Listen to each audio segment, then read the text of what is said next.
Kamala Harris.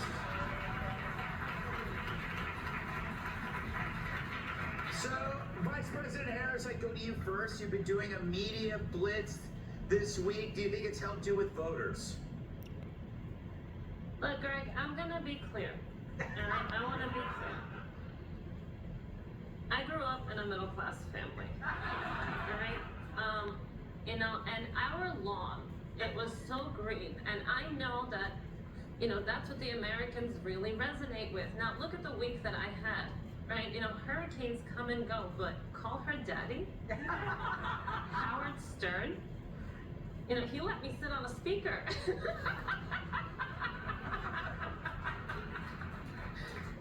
So, when you think about the modalities of that and what the American people, what the American voter really wants to listen to, I think we hit the nail on the head. Mr. Trump, would you like to respond to that? Sorry, Ron DeSantis is calling. He calls me back so quick. Ron, we'll call you back. But she rhymes. She does a nursery rhyme. Nobody knows what she says. One fish, two fish, red fish, dumb fish. We know she's a dumb fish, but she couldn't answer one question about what she would do differently than Biden. She could have said, I won't fall off a bike. I won't fall up the stairs. She could have said, I won't die as president. What a layup. I won't die. He could be the first president to be assassinated by time. She'll be the first president to be assassinated by stupidity. Think of that. All right. Next question to you, Mr. Trump. What's something you would do on day one if elected again? So I would not have men in women's sports. Could you believe we're even talking about it? The only balls on the court should be for dribbling, right? For dribbling. And I will end the racist, think of it, Greg, the racist DEI, right? The DEI, because think of it, she was the first DEI hire, the first autistic hyena in the Oval Office, and we're going to put an end to it. We're going to put an end to it. Vice President Harris, do you want to respond to that? Let me tell you something, and I want to be clear, in case I haven't been clear in the past, all right? On day one, my administration is going to ensure free food for everyone. On day one, clean drinking water. On day one, free housing for up to 5 years. Ladies and gentlemen, on day one, everything that you can possibly imagine and you need goes to all illegal migrants. Now, as for the American citizens, well, they get abortion as promised. All right. Go back to you, Vice President Harris. You flip-flopped on a lot of issues. How can voters be sure you won't keep doing that if you're elected?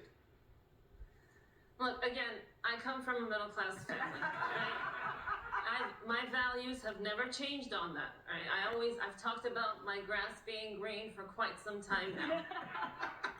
All right, and as a former, prosecutor and former state attorney general and, Willie Brown's ex, shout out to my brothers and sisters, right? So, as a former prosecutor, I gotta tell you, you have to look at both sides of a situation. Any good lawyer will tell you that. Trump, if you can hear me, get a better lawyer. Trump, you want to respond? I know I can hear because my ears are bleeding, frankly, but think of it. She changes more than Joe Biden's diaper, right? But it's sad. It's sad. All right, one last question, Mr. Trump. Your opponents claim you're a threat to democracy. Care to explain how they have that all wrong? Well, I would be a threat because if I'm president again, she will be in jail. We call that a callback from my first debate, but I'll threaten you with a good time. Low gas prices, low inflation, and nobody will be eating the cats and dogs except maybe Chris Christie. Think of that. All right. Vice President Harris, your response. That man is a threat to the Capitol. He's a threat to our Constitution. And he's a threat to Melania. He's holding that woman hostage. You cannot change my mind. All right? And we need to save her. We need to save her for the American people. Now, he is dangerous. And if you guys want, you know, these things that he speaks of versus free food, free health care, free everything, on the taxpayer dime, and you know who to vote for. I'm